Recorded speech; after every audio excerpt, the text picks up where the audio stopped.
Somebody took the pen.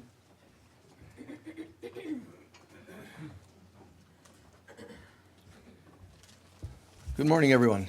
Good morning. Thank you for being with us. If you'd be so kind to share, what would you like us to talk about today? And on that, remember, I'm not talking about something flippant kind of coming from your head, but really what's going on in your life most often or heavy in your heart that you'd like to, or just you'd like to learn about in general. Anything? Abandonment? That's it? Flipping the page. Flipping the page. Turning the page. I'm just teasing you. Next? Releasing limiting beliefs. Acceptance. Separation. Okay, one sec. Demon possession. Hold on. What was over there? Grief. Not that one, someone else.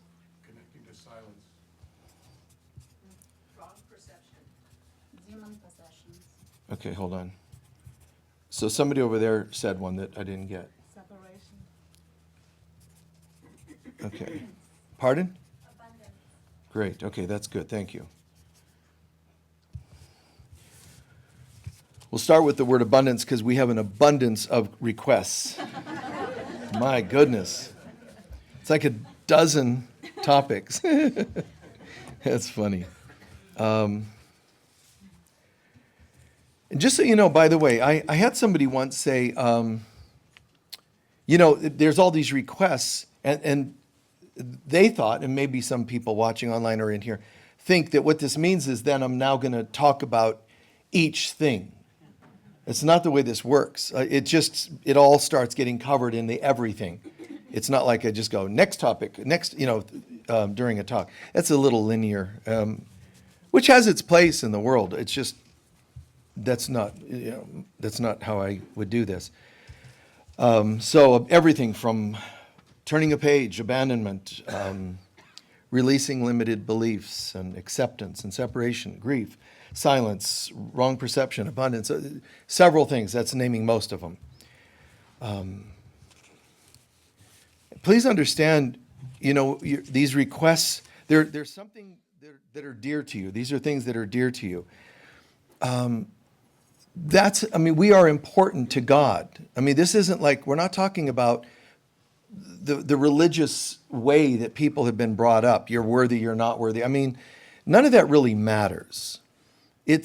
We're holy children of God. We were created as part of God. We can talk about everything else, including these, which we will address as much as I can. But, just imagine, whether it's limiting beliefs or darker energy, darker beings, war, politics. These are things. This is the stuff that illusions are made of. This is the stuff of this world. If you try to go into the world and deal with it, you're really unarmed, man, and you're going into a world that's been armed by the ego to fire away at you. So you can't beat this world. You can be detached from this world in a centered place. But how do you do that? People have tried for millions of years, believe it or not, and at the very least for tens of thousands of years. And it doesn't seem to be easy. Well, no, there's a few mystics that pulled it off. Yeah. If you want those kinds of odds, good luck. Do you believe that a teacher, like whatever you believe to be a good teacher, whether, I don't care, Gandhi or Buddha or Jesus, whomever you believe, do you believe that for the most part you can trust that they were being honest in telling you the truth of what they were saying? Yes or no? Yes. Okay, cool. If that's true, then when Buddha said, I'm not the expected Messiah, I'm just awake, then believe that. And then when Jesus says, I am him, believe it. Some of us are like, well, it's all this convenience thing. I kind of, I'll select what to believe. You may not agree with the style of the teaching, but they're not lying to you. I wouldn't believe that Buddha would overtly lie to me. And I can't believe that Jesus would lie to me. So this is important in the sense that So if they're telling the truth, and Jesus says, I am the way, not just awake. I'm the way. I actually am the doorway that opens the walk back home all the way, not just human awakening. I have the keys to the universe. He's not lying. Then he does. And if he says, and I am the way, meaning he's not talking about himself. Jesus, a male and this background and that background, skin color. He's not talking about the person. I mean, the very least we need to understand about Jesus is he's not identifying as a body. When he says I am, he's talking about the Christ consciousness within him. That's why the scriptures tell us put on the mind of Christ. Not put on the shoes. Wear his style of sandals. Get the same garment maker. He's not talking about stuff. He's talking about consciousness. I am the way.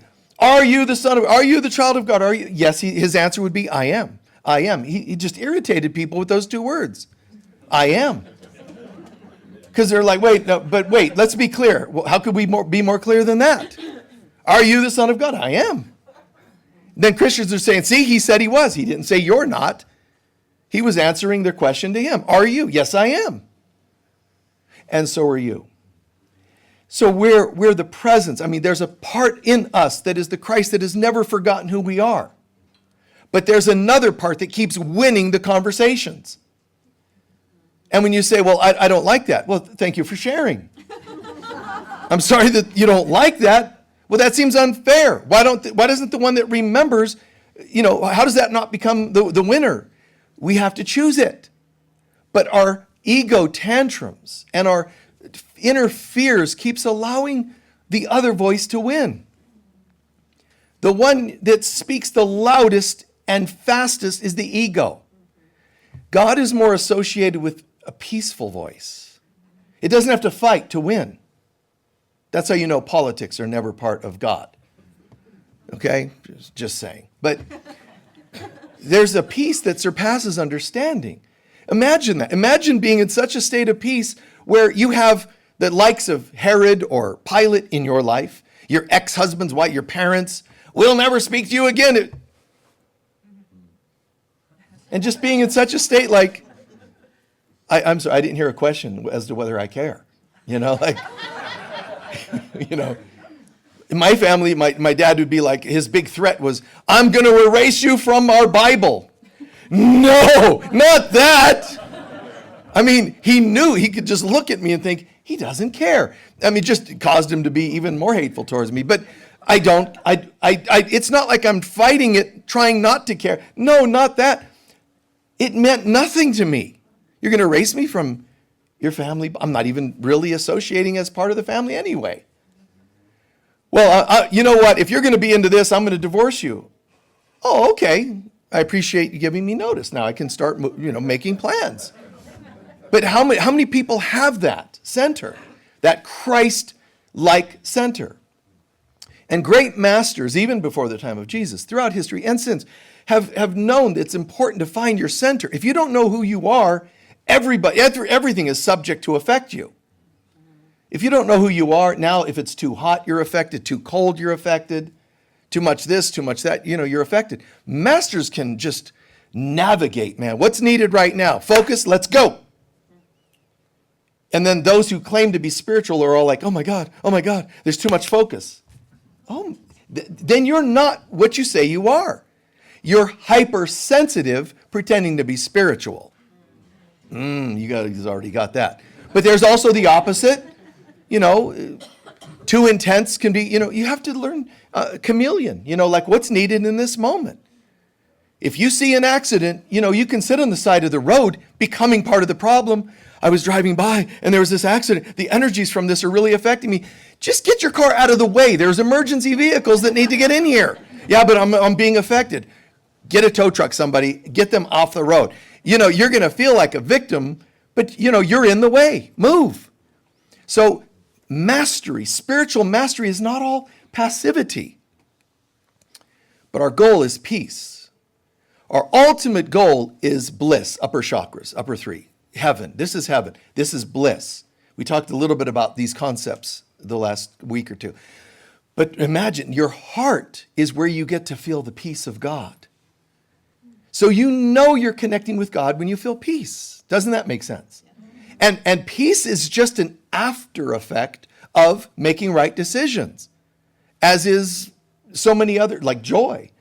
You don't just get joy. You don't act like a jerk and go in the car. And the effects of being a jerk are joy. It makes no sense. In reality, you get peace, you get joy by bringing peace and joy, by being and bringing, being and bringing. If you're not bringing that, don't expect to see it very often. And that's really sad because tyrannical psychopaths, those kinds of people that just really push and are harsh on people and heavy and judging, they're not going to feel the peace of God, which is going to cause them to feel even more upset inside, which is going to make them lash out even more. So they're on a vicious ego-based cycle. Please be careful if you're ever in a cycle or have been in a cycle with a psycho, a psycho cycle. If you're ever in that, there's a part of you that wants to fix it. There's a part of you that tries to fix it. We've done that. But maybe just one more, if only, and then my dad will love me. If only, then my husband, my wife, they'll see what a good person. That almost never in history ever has happened. So why gamble on that one? When you go to Vegas, you might go, I could win. It's not like the casinos are going, please don't let them win. We might go broke this month. There's not a lot of casinos that have ever gone out of business. So think about the odds when you go and try to fight them. You're not going to beat them. If ever they give you 10 grand, it's because they're using you as bait to other people. You don't actually beat Vegas. No offense if you live in Vegas. Okay? Hitting a nerve. What nerve? A Vegas nerve. Anyway. Hitting a nerve. So, this guy's so weird. So, be careful, man. Peace is your goal. Peace is your compass. And you use that and say, I think I'm making right decisions. I think I interpreted that dream properly because I'm feeling clarity from that. I think my diet's the right one because I just feel, even though diet and its effects aren't the ultimate sense of peace, what I'm saying is even mundane decisions can give you a sense of, am I kind of here in this center? Is there a sense of peace? I mean, we have decisions to make at times. Your car accident, you deal with it. You're not saying, well, I feel really peaceful about dealing with people's injuries. That's not the point. But when you walk away from that, do you feel like you did the best you could? And that should bring about a sense of, wow, I'm glad I was there. That could bring peace. You see, it's perspective. And so, but you don't get peace by buying a bumper sticker and putting it on your car. Peace. Praying for world peace. If you're like slamming other cars, with your car, like bumper cars. You get it by being peace and bringing peace. And it's an interesting thing to me because, we know that recently we had an election and never have I seen so much deception and falseness and strangeness going on. But what really blew my mind was the number of spiritual people, even going back to COVID, spiritual people started becoming hateful. One minute they're walking down the street, hey, peace, love, Bobby Sherman, hey, man, I'm just a hippie of the 2000s. I still believe in flower power and peace. And then it's like, get on a mask and get injected and don't get injected. Everybody's like creating a war. What happened to the peace? We just tossed it. Now, I hope you didn't sense that from me. I hope that I stayed consistent. This is still me. And I'm going to tell you the truth about you didn't hear me say do or don't do injections or whatever they call those things. Okay? Do or don't do masks, right? You heard the truth. And I said the law says we're not even supposed to have gatherings. So we didn't officially have gatherings. I just said, listen, I'm going to be standing here on Sundays. I can't control whether you get in your car and drive, right? Remember that? And I just stood here and said, for the people online who are safely in their homes with their masks and whatever else, I'm going to talk. And, oh, look, people showed up. Hi, nice to see you. And then to respect the illusion, to respect the illusion, we're not going to fight it. To respect it, we said, okay, if you want to wear masks, sit on one side of the room and respect that, and over here, don't, right? Even honoring in the building the people that wanted either one. That's what you're going to get from me, because there's a way to do that. That's what the world should be doing. Even though we're in the world of separation, seemingly, we can still have this loving respect. So we kind of, created it that way. But there was still one person who showed up, and I think they were the non-mask people, and they would go purposefully and sit in the other side. And they were asked, please move, and they would get all upset, and they would move. For a few weeks they did this. And then they decided to come in and be like more extreme. And they started threatening, and our lead, chaplain, our usher, was seating them. And they went over there and said, from now on, it's offensive that you tell us where to sit. See, it's not loving to sit where would do the most good and respecting others. You pretend to like people, but you're actually going to try to irritate them. So they got real extreme, and then I heard about it, and our usher was like, I'm going to quit coming here and so on because this person's threatening me. So Michael, in his most loving kind of way, I came up here and I just said, this is where you're sitting, great. If you have a problem with that, you should leave. That's decent, right? No, it was fine. It was fine. And then I said, and if you have a problem with that, I'm going to come down there and pick you up and throw you out the door. Oh, that's so intense. I don't care. Because I'm not going to be hateful. What I'm saying is, if I have to, first comes people's safety. If I have to protect that, I'm going to protect that. And if that's a problem, leave. And if you're going to still not leave, I'll even do that much. This is my humor. I mean, I'm not literally planning, okay, how many pounds on each shoulder, I'm not like weighing this out like I'm looking forward. What I'm saying to you is it's okay to say no. You can stay in a sense of peace and say no to something. Human beings generally don't know how to do that, so they don't know that you know how to do it. They assume that when you're taking action, you've lost your peace, but you don't necessarily lose your peace. We're just getting something done. So I had to say no to these folks, and they got the message apparently because they never came back. You see? Remember that. Peace is not passivity, or as Edgar Casey put it, being a Christian does not mean being a doormat.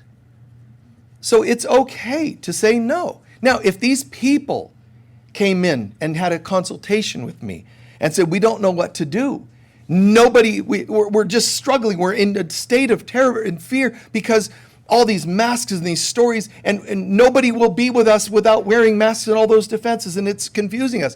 I would not wear a mask and say, let me sit in the virus with you. You understand what I just said? I'll sit in the danger with them, but not encourage danger from them to others. If they're struggling and they're going, where's the love? We believe in God. Good. Then no mask. Let me sit in the room with you. And if we all die together, I'll do that with you. If that will convince you enough that someone loves you enough to die with you. That's extreme wording, but you get what I'm saying? So this wasn't anti-them. It's pro-sanity. Do what's right. And I would have stood with them, if they were in right consciousness, as much as anyone else, even though their beliefs were different. It's all right. Someone comes to me and says, I just don't understand. I can't believe in religion at all. I've just had such bad experiences with it. I don't wrong them and tell them they're going to hell. I listen. Oh, I get it. I get why. People don't know how to walk into hell with other people.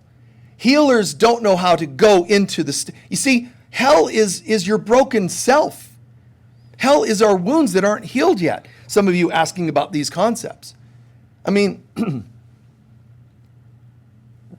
whether it's wrong perception or whether it's feeling abandoned, all of those unhealed wounds, guys, that's what hell is.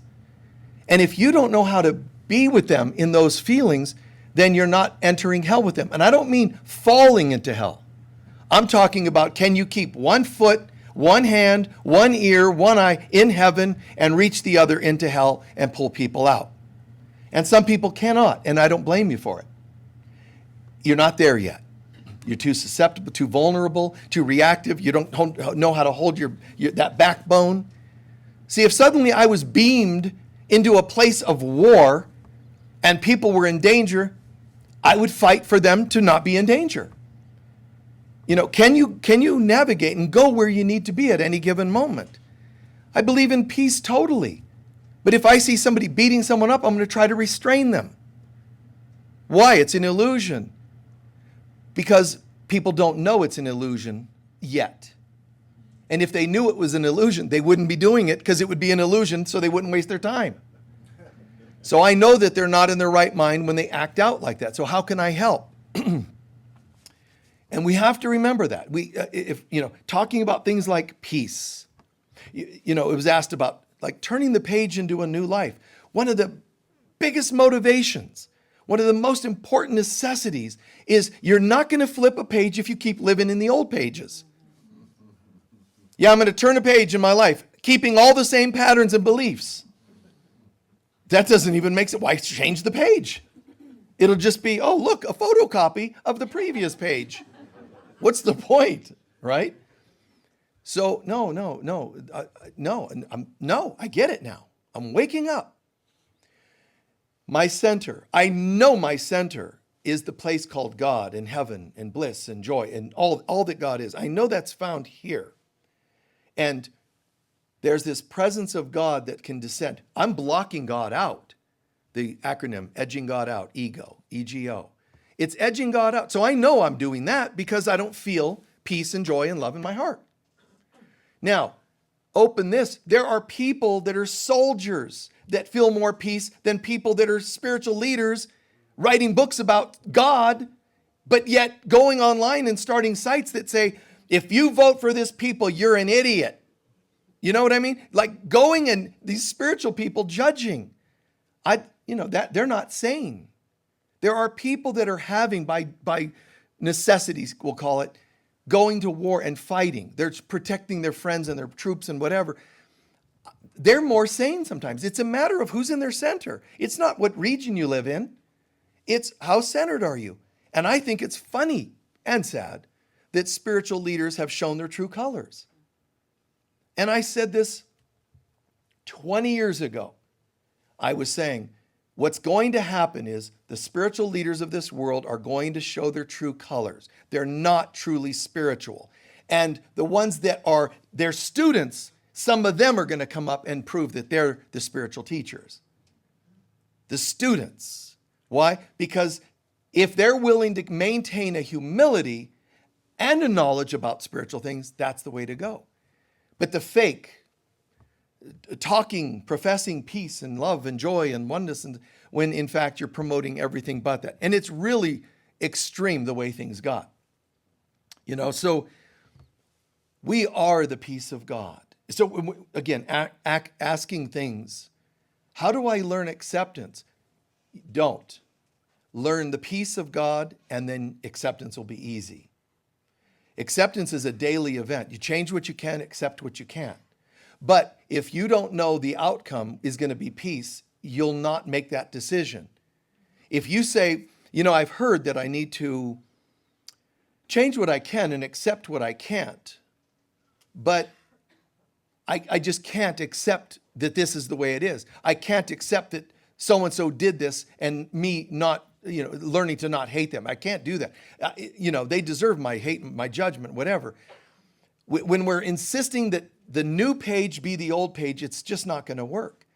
So some part of us has to say, look, I'm clear that I've got an inner control freak that does not want to completely let go. I can talk inner peace and love, peace, joy, but I go partway there and then I just crash and go back to my old self. You want a new life, you have to become a new person. And you can't bring the old person along. And whatever proportion you do, I'm going to bring 10%. That'll be 10% that you're not the new life. And I think that's not bad. 10%? I'm going to bring 20% along. Done. Go for it. 30%. At what point do you draw the line? And if you don't know who you are, you won't know your ultimate ability to draw that line. There's an interesting thing that people talk about, this politics, and I mean the deception and craziness that went on in that, and COVID the last several years, all this whole thing. But I haven't heard people talk about much about the bigger story, the bigger archetype behind this. How this was also a fight between the left brain and right brain. How one group symbolized more the left brain and one the right brain. And what the right brain tends to do, no offense, the right brain in us, left brain is more assertive, right? More linear, focused, and assertive. And if you want your checkbook done, you want that guy. You don't want your right brain doing your checkbook, imagining numbers. That's not actually healthy. You want the left brain that focuses and gets things done. Sadly, the right brain in us says, you know what? I've been shut down for so long. I mean, am I not allowed to hurt that people don't listen to me?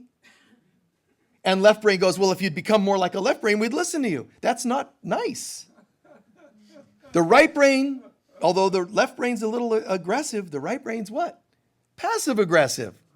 If we can't beat you at this game, we're going to try to do it through deception and undermining. All you're seeing is these two out of balance extremes. What's really sad is the right brain every so often just tries to beat the left brain in a left brain world. It really, if you think about it, it doesn't make sense. Even in mythology, in Norse mythology, it's not a battle of masculine and feminine. That's just more of the duality that people create to try to right and wrong. In Norse mythology, male and female gods and goddesses were sometimes this and were sometimes that. There are Norse gods and goddesses that were more the right brain, and they were more magical. And then there was a left brain that was more forceful and more masculine, and that wasn't men, it was men and women of that nature. You follow? But almost never did this one beat this one. Almost never did the magical. How could they not if they're magical? It's a very strange thing historically. What's funny to me is the left brain masculine gods and goddesses were always afraid of this one. They were always afraid of him. And they were not afraid of it. I mean, even Zeus in Greek mythology. The gods and goddesses, ironically, the most powerful god in the universe was still afraid of this goddess one. It's kind of ironic. Well, you're the big bad. Yeah, but I don't know what she's up to. Because she's magical. She's stealthy. So we created a world where we're programmed to be suspicious about the feminine. And I'm not telling you right and wrong. I'm not telling you pros and men are better. I'm not saying anything like that. I'm saying both have a place. And even in the world of the gods and goddesses, and remember, I say mythology is a right brain version of history. Is that allowed? No, left brain controls the left brain world. Left brain will even tell you the right brain is ludicrous. Mythology, that's just silly imagination. But it's history, spoken more holistically, more spiritually, more broadly, more completely, that right brain mythology history. Left brain just looks at details and it keeps changing them. This is the way this happened. No, wait, no, this is the way it happened. 20 years later, the next history book, no, wait, this is actually, and we're supposed to go, okay, okay, just keep telling us and we'll go along with it. Well, wait, if they were wrong at the last one, how do you know they're not wrong at this one? And yet you're not allowed to question it because the left brain world is controlled by the left brain consciousness. And it's that linear and aggressive. So it keeps slamming the other. So it's very intriguing if you think about it. If stop talking about and don't buy into the passive aggressive deceptive right brain nor the aggressive linear left brain. Stay in your center. See through them both. And when you hear this one say blah, blah, blah, yeah, that figures. And when this one goes, blah, blah, blah, blah, yeah, that figures. It's amazing. You know, you can just learn to see through it. So all of a sudden you're in the world, but not of the world. Where are you if not of the world? Right here. And you see more clearly. Jesus is telling you, hold your center. Be as gentle as doves, but as wise as serpents. He's saying, be able to embrace that right and left brain. And not just brain, I mean consciousness. You're creative and yet you're linear. Be able to, pull these to yourself and, got it. And I'll always, and I'm saying I, meaning us, and I'll always follow what's right to do. No, that actually doesn't make sense. I can tell that you're making up stories. Not into that at all. They'll stop if people stop believing them. And this one over here, so insecure, aren't you? Oh, you poor thing. And you get louder and you get more of this and you try to take over more. They're using military force and they're using magic. And by magic, I don't just mean potions, but it's true. This group over here that can't beat them at their own game, I saw this in my own household. As I'm saying this, it popped into my mind. My dad was, just too hateful, man. My mom never stood a chance. So she just had to shut down. To survive or exist, she had to just shut down. But that's not victimizer like it sounds. They're both playing into this. She could have left. So she's playing a part in that too. And she had her day here and there. I told you guys a story way back, some other time, but she learned how to cause her gum to snap all the time. Cracking your gum, I think they call it. And he hated that. So she would just walk through the house. What are you going to do? How intense is he going to get over cracking gum, right? So she'd just walk through, and he'd say, shut up, stop cracking. And if you listened carefully, you could hear. She on some level, she's just, and just reeling, big bad wolf, and she's just, so who's winning? It looks like he is. But yet she had her own thing. And it's like the world. Don't worry about this one looks like they're winning. It doesn't matter. Stay in your center, because what I want to win is this. It's the only thing that matters. Do you want this one to win? As soon as there's a this and a that, you have duality. And if you have duality, you have no peace. So if you get upset about the election or COVID or whatever else, the world has got you again. There's an evil, ego-based world, and it cannot allow you to be in your center, because in your center, it doesn't exist.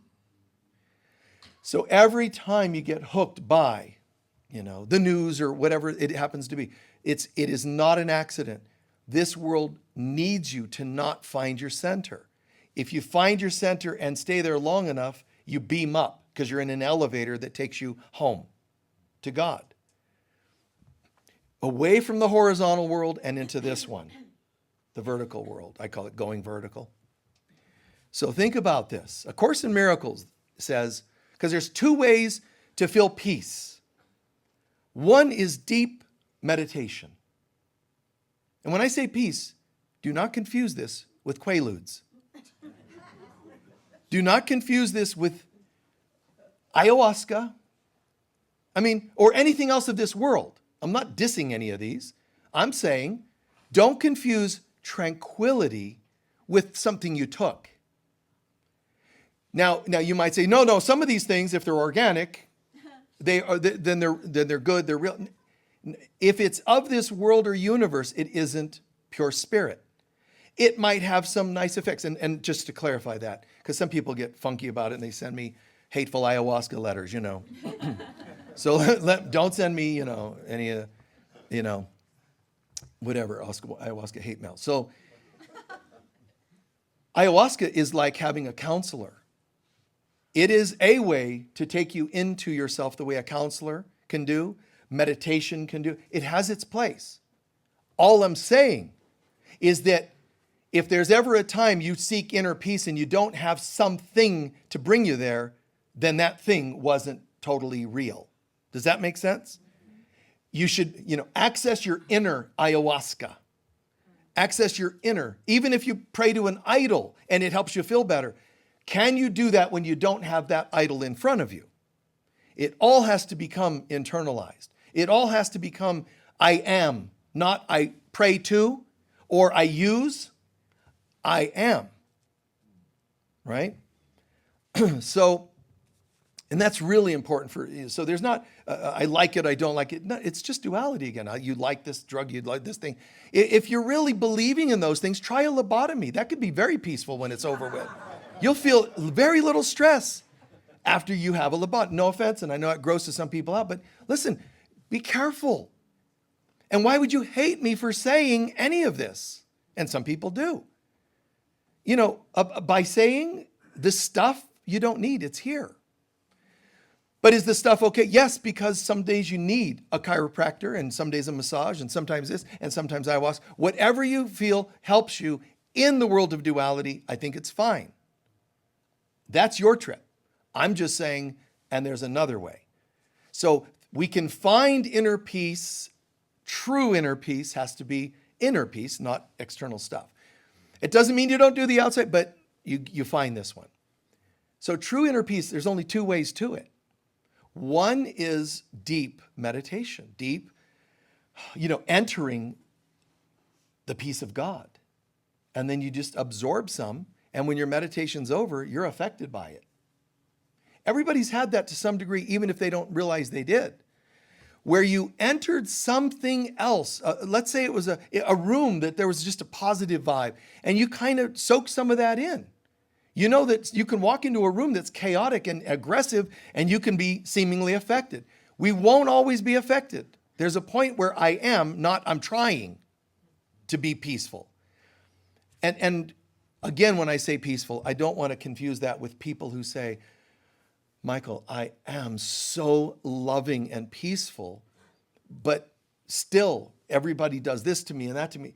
Be careful, because sometimes what you're trying to do is the broken you that never felt real peace is trying to impose it on a world that won't accept it, and it looks like they're hurting your peace state. Does that make sense?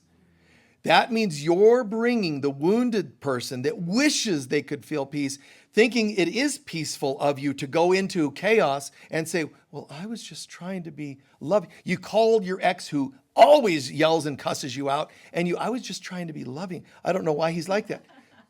Wait, you're trying to bring a broken person that looks like they're searching for peace or thinking they're bringing peace into a non-peaceful situation, and it didn't happen, and now you're blaming them. I totally get your good heart and your good intentions, but that's not how peace comes about. And you have to recognize, I can see where I keep trying to bring peace, and I'm not fully at peace. Just try that out and own that. Even if you have ups and downs with peace, the moments when you're not at peace, don't try to bring the not at peace into a situation and wonder why it didn't turn peaceful. You've got to find that center. And you'll know because you start to feel kind of, like it's a weird feeling, like you feel invincible. Not vulnerable, okay, I'm going in, man, this tense world, No. You'll know when you're plugged in. And if you think you are and you step in and it goes badly, step out and take care of yourself. But don't do it by hating those people. People that seem to take your peace away, listen, it's not an object. It's not a cup of water. You are peace. People can't actually take you away. You get that? You are peace. They can't take your peace. What they can do is trigger you enough to make you lose sight of your peace. But if I say you lose sight of it, I didn't mean that you lost peace, did I? You only lost sight of it. You lost your ability to see it, but that's because of your triggers. All right? They pushed buttons, and then you lost that sense of peace. So there's two ways to attain peace. One, deep meditation. The only other way is forgiveness. A Course in Miracles has a term called the Ark of Peace. Remember the Ark, Noah's Ark? And you had two of each animal, that story. Well, A Course in Miracles uses a metaphor. It's not the ark with animals, it's the Ark of Peace. The ark that takes you home. The ship that 2 by 2, it says. The Ark of Peace must be entered 2 by 2. Meaning you can't go to heaven alone. Because the very idea of being alone is not heavenly. Heaven believes in all one. Same word, A-L, instead of A-L-L-O-N-E, it's alone. And just break the word in the right location. Alone is the same as all one. It's a different perspective. Are you alone or are you all one? You can't go to heaven alone. And some people think that that's possible. Man, I can't wait to ascend and be done with you people. That makes no sense. They are me. You know, I mean, they are me. And it's like they're mirroring different parts. And when we think I'm a good Christian, so I'm going to be raptured away from the evil people that are all going to end up going to hell, it's already excluding myself. I mean, that very book is telling you, as you judge, you will be judged. So how do I get away with going, I'm going to be raptured, you're all going to hell, and think that works? The very book's telling me that doesn't work. So the Ark of Peace is entered 2 by 2. Don't expect to feel peace, which is the ark is taking you to peace. The ark is your choices and decisions, and it takes you to a place of peace, metaphorically. So the Ark of Peace is entered 2 by 2. Do you want to feel peace? Deep, tranquil meditation, which is not two, that's God and I. It's not one person, it's God and I as one. So I can feel peace by joining with God or with others who are God, ultimately. Make sense? The Ark of Peace. It's not about I'm better than. It's no exclusion. It's the more I can think inclusively. Think that someone's unworthy of entering heaven. And I know there are some horrifically behaving people. And there's people that have hurt you, and people, and if you saw those hurts, I know in a minute you would wish that person to be damned. What I'm saying, it's okay for us to say, that's disgusting behavior. It's another to say, and I wish that person to be condemned forever. By doing it, a part of you is condemned. What part? The vicious, evil part. Not actually. That part is their behavior.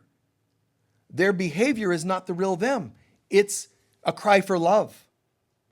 So condemn others and you can't have the love you're crying for. Well, I'm not crying for it there. There's only one of us here. You see?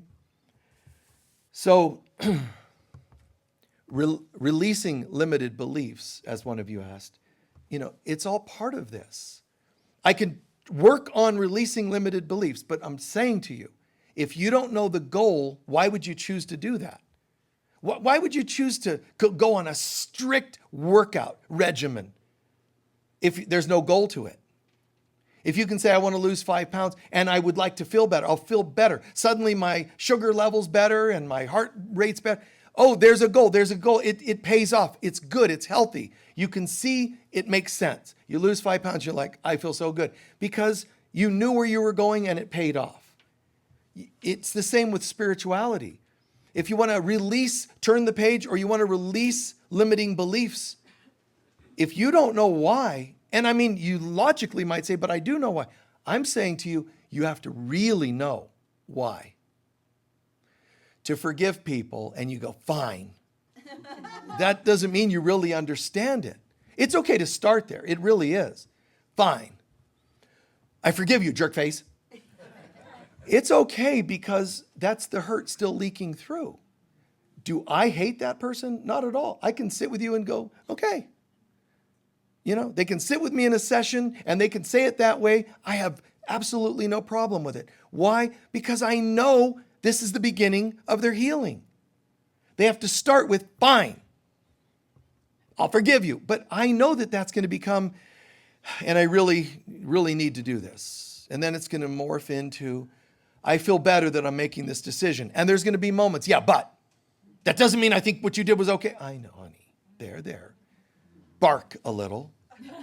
And then let's go to the next step and the next step. And one day it goes from, I would never forgive them, to fine if I have to I really should. And it goes and goes, another step. And then there's a point where, oh my God, this is hilarious. I thought they did, but they were actually mirroring the such and such for me. I get it. Goodbye, you're retired. Love you. Mwah.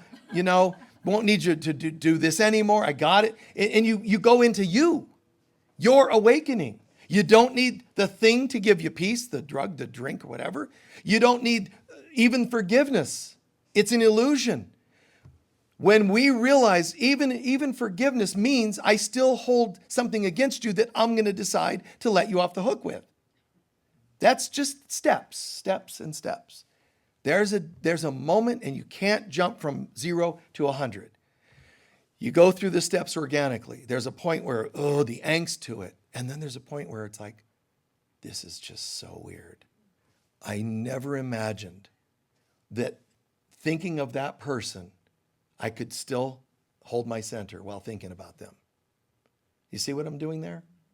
That's what's going to happen. When there's reaction, it's pulling you way out here. There is a point, and again, and I know some very horrific things have been done on this planet, and to individuals, obviously, even people that are as disgusting as they are with animals and the things they do to animals. None of it makes sense from a spiritual standpoint. It's disgusting. Hating them will not fix it. Just letting them do it. Hating them is the aggressive left brain. Forgiving them, just pretending it's not happening, is excessive right brain. And I've said that's not going to work.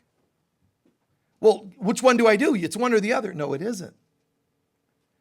The solution to duality that is a pole that moves one from the other, as soon as there's a split in sacred geometry, for example, as soon as there's a split where one becomes two, energetically, two means by nature the two start going apart. And that's judgment, duality, left brain, right brain, Democrat, Republican, whatever it is. It splits, masculine, feminine, men, women, it splits. And they're up creek. And these human beings, these two dots that are separating on a line, are taking workshops on how to get along and not get divorced. It makes no sense. How are you going to not get divorced when every day you are going further apart? How many relationships say, I just think we're grown apart. Of course you did. As soon as you thought there were two of you, you're going to grow apart. What is the solution to duality? A threesome. It's true. In geometry, in sacred geometry, the solution to the problem of two is to introduce a third point. What do you think these are going to do? And now you have the Trinity of God, even in a world of duality. How did we do that? Oh, threesome, not in the sense that you're thinking. It isn't, honey, maybe we should, I'm going to fight this. Oh, thank God. I'm going to fight this, but there is a gal at work. I think I can talk her into it, and you're pretending, this is, if it's for you, honey, I will. And you introduce a third person, and it's very fun and playful for a day and a half. And then you realize the problems that we went into a threesome with are still here because it's not a real threesome. The third party has to be God. Amen.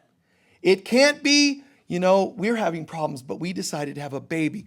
What baby in their right mind says, oh, look, two conflicting parents. That looks like a pleasant experience. Look, Christmas, hell on earth. Isn't my perspective of relationships warm? But it's true. It's accurate. It's duality until you introduce this, which, could be, for some people, it's a threesome. Or it becomes a common, like an addiction that we both start playing with. Or we start having babies to help us grow closer. No, it doesn't work that way.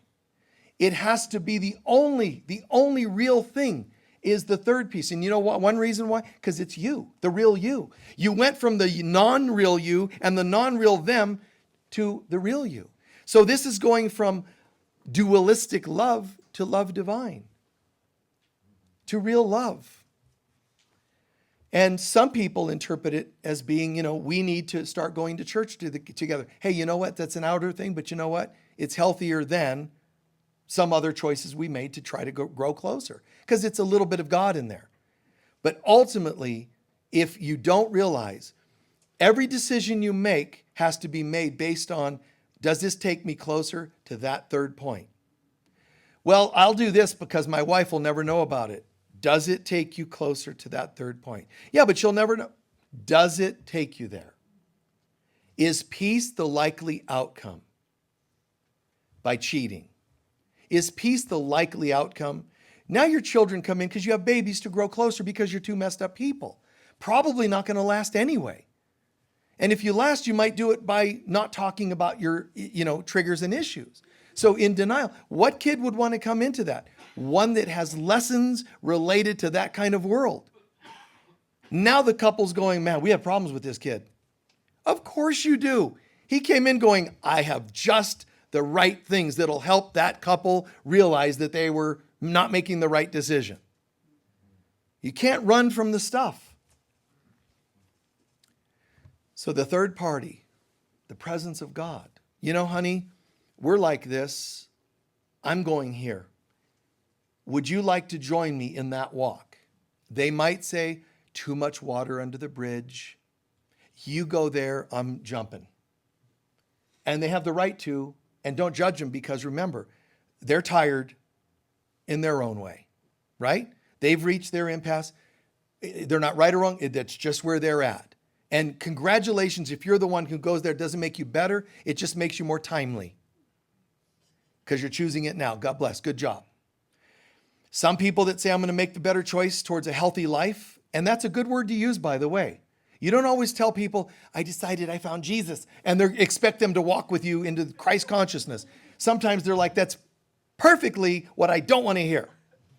I was burned at the stake last time I heard that name. I don't want to hear. And you're going to wrong them. No. You use the word healthiness. It's really cool. Family members, mom, dad, I'm going towards healthiness. What does that mean? Sanity, love, peace. Don't even bring the word God in, and you're still making a statement. You know how we argue a lot as a family? That would be down here, and I'm going here. So if I have to move out and live in my car to have quiet, I'm going to do so because peace is my first priority. I'm not going to engage in these conversations. I'm going towards peace. Well, but how dare you? And it's up to you. Did you really want peace, or are you just saying it? Don't tell people that you're committed to healthiness if you're going to betray yourself and not stay the course. You're going to be worse off if you talk the talk and not walk it. So please, before you start sending out emails to family members, please remember, are you really committed? And don't just say it, feel it. Are you really committed? Do you know why you're doing this? Just like the gym workout I used as an example. Do you know why you're doing? Yes. It's not even just a past life compulsion where I was once a nun or a priest and it's that. This is heart, mind, body, soul. I know I am committed to healthiness now. Now, healthiness doesn't mean I'm going to start being a vegan and judge meat eaters. I'm talking about healthiness for me. If people ever ask an opinion, how are you looking and feeling so good? And they ask, give them some, I chose healthiness and here's some examples. Don't preach it to them. You turn them off to it. Even the Bible tells us, those of you who turn people off to God are going to suffer a lot of karma for that. Think about that. The Christians that scare people away from Jesus, there's some bad karma that goes with that. You're in a very precarious place. So how can I be the presence of peace? Be and become the presence of peace by bringing peace, okay? Bring it as best you can. And then it becomes a vibration and a frequency, your airspace. And people can just tell, hey, and people, they'll look at me and they'll say, I know you don't really weigh in on politics. And, they kind of know. If you're coming here, you're not going to get that from me. We want you to hate this person. Yeah, but I won't. Well, do it or else we'll never talk to you again. Adios. Go with God. I'm good with that. Are you okay with that? in every way in your life. Be careful when you make this statement, because the world is going to go, oh, really? Honestly, the ego is going to say, look, somebody's trying to stand up for their center and is making an announcement that they'll settle for nothing less. That is going to go after you. The ego, your own ego, is going to go after you. The good news is you can use its attacks as tests to see if you're really there. So thank you for all the various feedback, and I hope I covered as much of it as possible. Everything from abandonment to, just all these other topics. You need your center. That's the only thing, is to return. Right now, I seem to be on earth. Peace is a compass that I can use to know how I'm doing while I'm here. There will be a day when I'm in total bliss and I don't even need the compass. And how do I find this peace while here more often? Deep meditation. Deep. And when I say meditation, I'm not talking about technique. I'm talking about surrender. One of you asked about that too. Just a deep sense of surrender into, I know nothing. I'm inviting in the presence of everything, God. I'm giving up the nothing for the everything. Help me to feel as you feel. Just shine that light upon me. And if God shines light, and what the effects of meditation, what it's like is, all of a sudden the light of God shines and you notice you're a little warmer. A minute ago you were chilled, you're warmer, because that's the effects of light shining on you, right? Like sunlight on a cold day, you might feel that effect. It's like that. So peace shines on you. Bliss shines on you and it becomes peace. Bliss shines upon you if you let it, and it becomes joy. So one way, it's coming or going. One way to experience higher feelings is by inviting them in. The other is by acting them out. Act like peace and love in this world, and the world will then have to mirror it back to you. Not always as people saying, I want to thank you for not reacting to me when I was trying to force you into wearing a mask and shaming, and when people apologize for any of that, if they ever do, most of them get pretty entrenched. Forgive them. They know not what they do. All right? Just say, I'm going for healthiness. That's it. What a great mantra. And it's one that average people can understand. Mantra, that mantra, peace is my goal. Peace is too new agey for them. Okay, then healthiness. I'll use healthiness. And some people will say, and I guarantee it, some people will say, who are you to tell us what healthiness is? And you say this, I didn't say I'm going to tell you what healthiness is. I'm saying that's where I'm going. Now, if you want to join me, we can walk towards healthiness and let them decide. Unfortunately, a lot of times you'll hear, no, thank you. And then you're going to, if you give in and stay in it because you don't want to lose them, you shouldn't have said it in the first place. Because now you're adding this guilt and shame on yourself that you said it and didn't do it. Energetically, there's this thing. Don't say it unless you mean it. Is that making sense? All right. Please take a few centering breaths.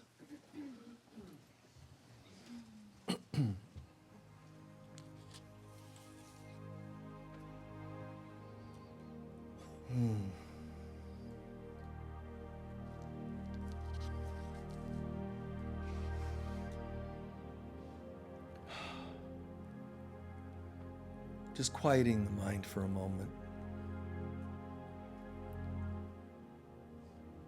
A couple breaths only of inhaling, I am, quietly in your mind, exhaling, relaxed. Just a couple more times. And you're affirming that you are relaxed. You're not in your head. You're not still thinking about what we talked about. Let me just chill for a moment and enter a state of relaxation.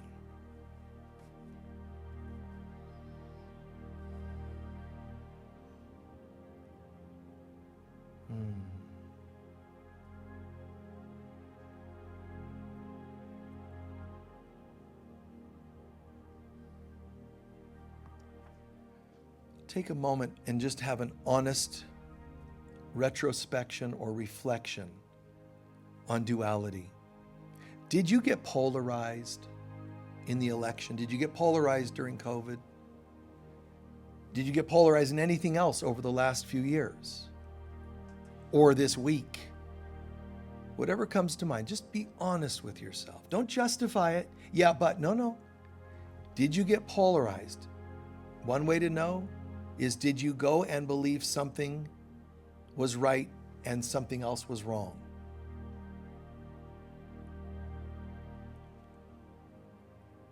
See it, be honest about it.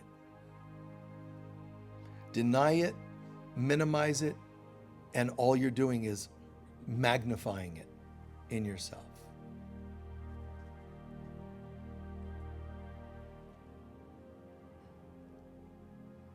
Now understand, even if I don't say this, it's still true that part of you knows you did it.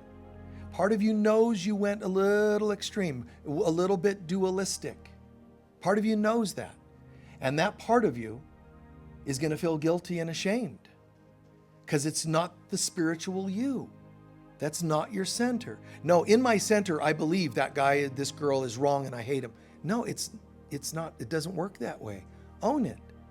What if there's a third option in the middle that's peace? Then you'll know those other extremes, they weren't really healthy.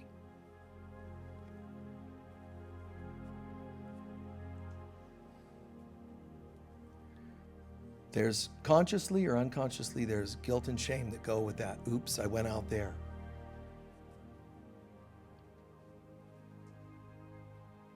A wonderful mantra for seeing yourself out there. Oop, I went this way, I went that way. Yeah, too much. I own it. A single beautiful word mantra. Oops. Everybody together, nice and long, chant. Oops.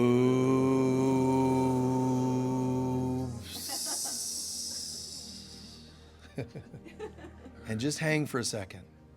That's all you need to do. The word means my bad. It was a mistake. Little extreme. Keep it casual. Don't judge yourself. Oops. Now, what if that statement allowed you to let go of all the original opinions that pulled you to one direction and the karmic effects emotionally? What if that oops means I own it and now you're floating into this center? Peace. Herein lies the peace of God. My opinions, defenses of my opinions, my offenses on others for their opinions, I just don't have an interest in it. See, don't fight it, don't minimize it, don't deny it. Just, it's not of interest. What I'm really looking for, and everybody is looking for, is the presence of God. Every religion, every quest for relationship, every hunger, thirst you've ever had, underneath it is actually the quest for the presence of God. And here I'm saying to myself and the child within me, I'm so sorry that I let you starve for so many years, trying to give you things when all you really wanted was God.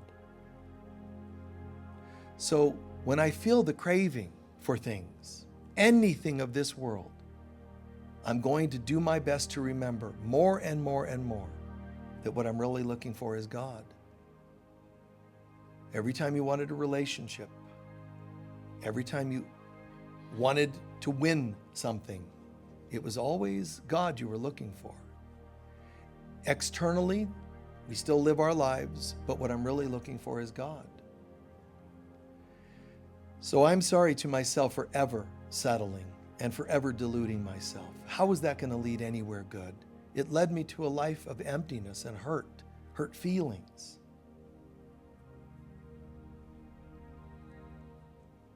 To all people I've ever dragged into that drama, I'm so sorry. Please forgive me. I love you and thank you.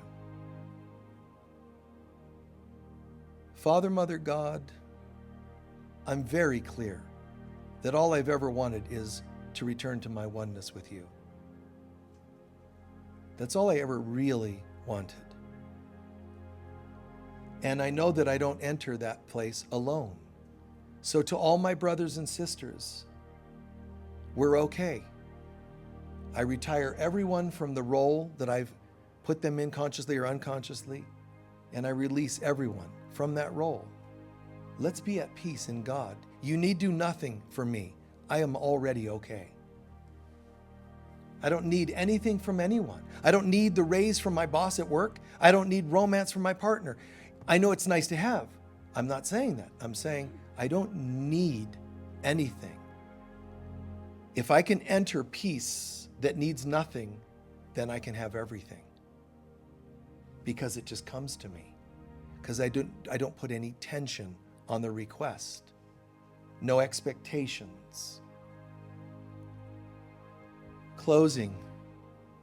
Peace. What if right now I'm in my center? What if my arms are like wings? What if the presence of God is like a golden light that runs right through the center of my being and has an aura that emanates not just a foot from the body, but to an unlimited distance? What if my walking down the street is bringing the presence of God? So even when I pass by someone, I don't have to give them money if they're homeless, and I don't have to not give them. I don't have to help that person or not help them. My presence is enough. The grace of God goes with me wherever I go, and it blesses and touches people. I don't have to have physical affection. I am perfect affection, loving intention. But I can still choose to share that with another person. But I'm just choosing not to do it out of a neediness. How beautiful. We're all free to experience the presence of God. And the last moments of breath, knowing this, really knowing and believing that this is true.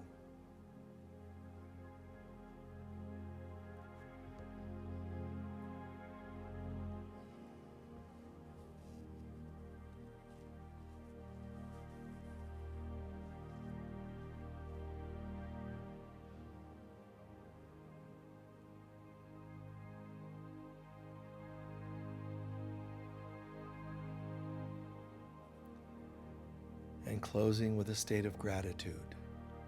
Give thanks for everybody that popped into your mind, if anybody did. Give thanks for owning these lessons and thoughts. And give thanks that you've now anchored something new into your being. And let that thing, that peace, let it turn the page for you.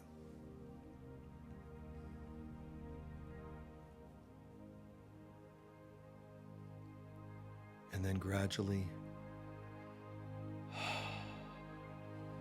center back into the room.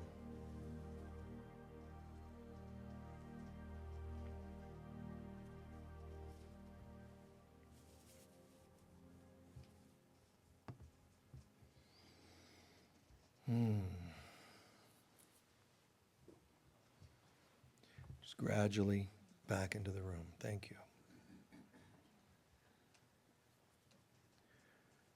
See, there's a part of us that when we thought we separated from God, separation creates conflict and duality. It takes the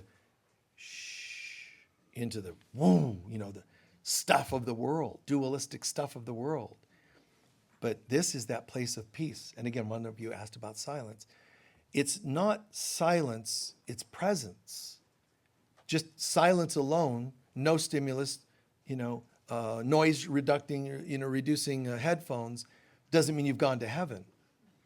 There's external silence. There's a discipline called internal silence that leads you to the presence of God. But silence, healthy silence, is a discipline that I'm just going to get out of the chaos, right? But it's also a good idea to get out of the chaos. To go in the chaos and keep trying to find silence there isn't going to work very well, because that world doesn't want you to find the silence that leads you back to God. So keep this in mind. The belief that you lack something, the aggressive group will go get it by taking it. The passive aggressive group will try to magically create it by either passive aggressive, hurtful means or just by magical thinking, like literally imagining that they've got someone in their life that doesn't want to be in their life. That's like black magic. Instead, own yourself. And you have a healthy center that can attract other healthy selves. And that's kind of cool. When you're in that empty space trying to make something happen, that's my job. I should be getting that job. They shouldn't have gotten the raise. They got promoted, I didn't. See? Just like I want them to love me. Why would you want someone that doesn't reciprocate be in a relationship with you? That's kind of weird. You know, it's like buying a photo of somebody and put it on the wall and go, this is our 1-year anniversary photo. It makes no sense. I mean, you have such low self-worth that you wouldn't want one with a heartbeat? I mean, can you just try to get somebody with a pulse and that wants to share that with you? I mean, oh man. Yeah, whatever. We're going to do our closing prayer. First, our collection and love offerings. Please be as generous as you can be.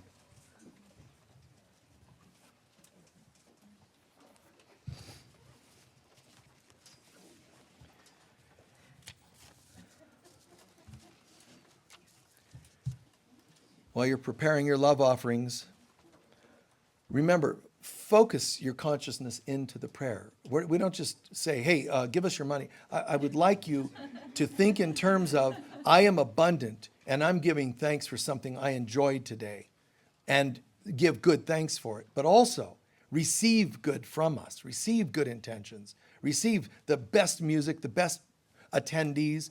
And we do what we can to create a safe space, which is why I shared that story earlier. Someone was trying to be hurtful, get out. You know, it's what we've got to do sometimes. What all of us have to do sometimes. So I appreciate that you all support the general idea. You support that we sometimes have to say no to things that aren't right for the consciousness we talk about.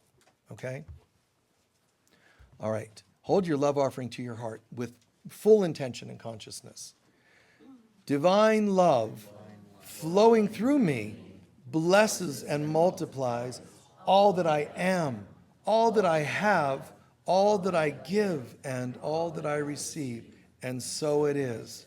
God bless you. Thank you for that. We'll do our prayer in just a minute or two. In the meantime, if you can put, it's the bags that you put the donations in. The wicker baskets are for any extra donations. You can do it now or later this week if you like, or next week. We appreciate any extra donations to go towards our what we do as a project every Christmas, where we go and take care of people with lesser means. So we share. So if you can go to that fund, or you can send it in during the week, you can wire it in, mail it in. What other things do they do? Online you can do it. So there's a million different ways you can send in donations, and we'll put it in that fund, and then we take care of people of lesser means. It's quite miraculous what we do with this. It's beautiful to see. Let me know. All right, we'll leave it at that.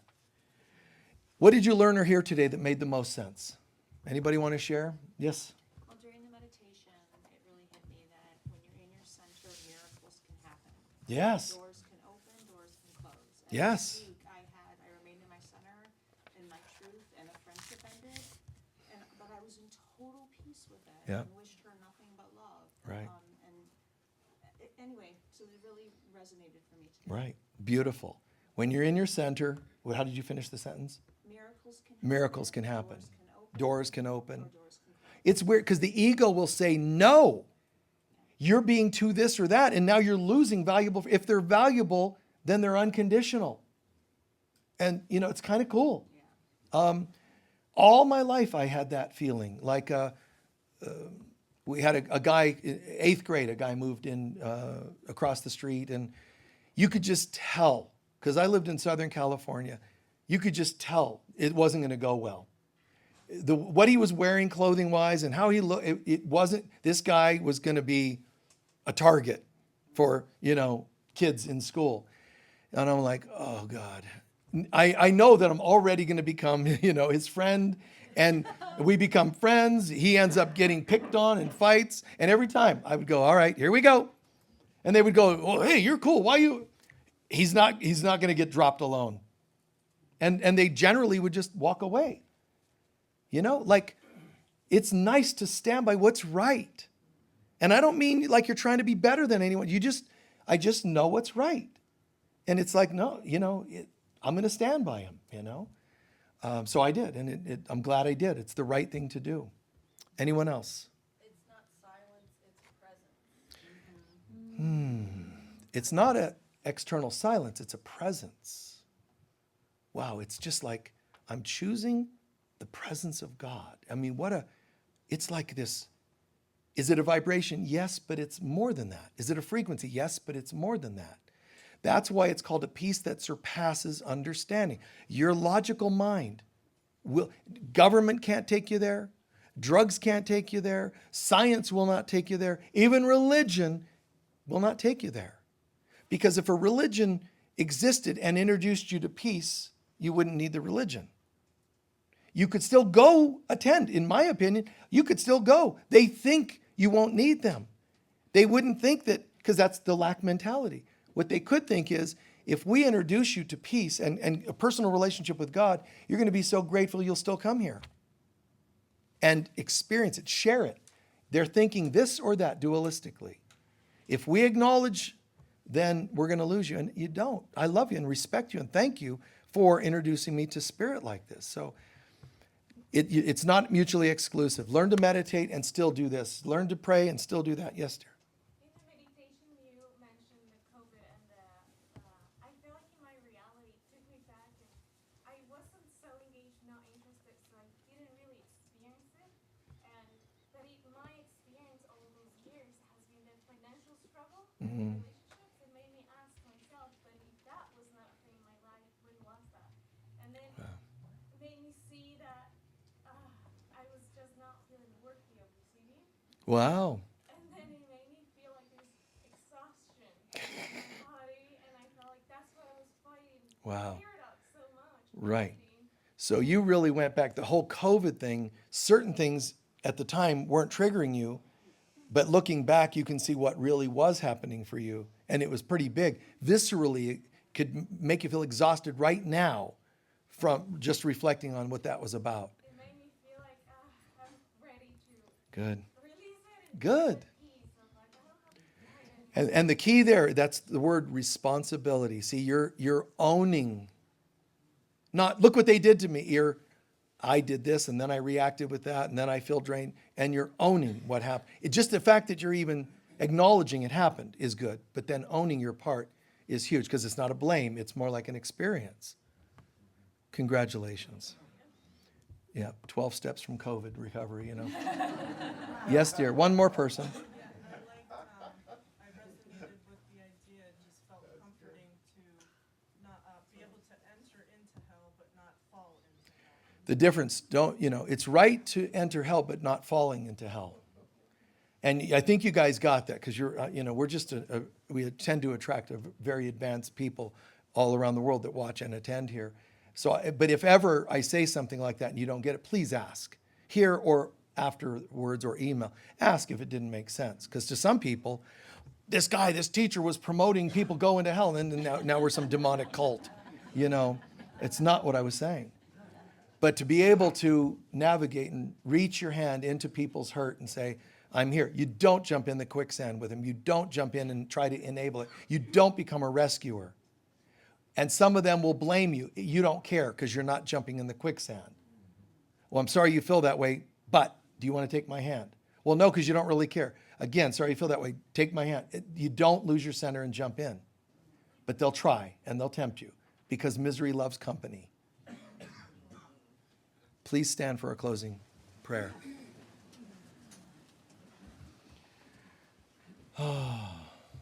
Peace to you all. Thank you for being with us. We will have the usual Christmas Day. Our ongoing annual thing is to have Christmas Day, some munchies here, a movie, little story, time for everybody to share maybe some history, some background things, funny things that have happened, great Christmas memories, whatever. You're welcome to join us. Especially if you don't, we'll have it online too. If you don't have a place to hang for Christmas, because it's a very kind of symbolic holiday, it's nice for you, even if you've never had great holiday, come and have your first one. That's a good thing to turn the page and have your first great Christmas day, if especially you don't have anybody to share it with. But if you do have family and you want to get away from them, you could still come here and use this as a great experience, okay?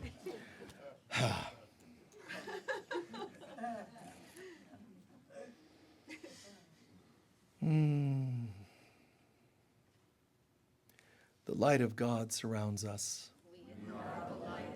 The love of God enfolds us.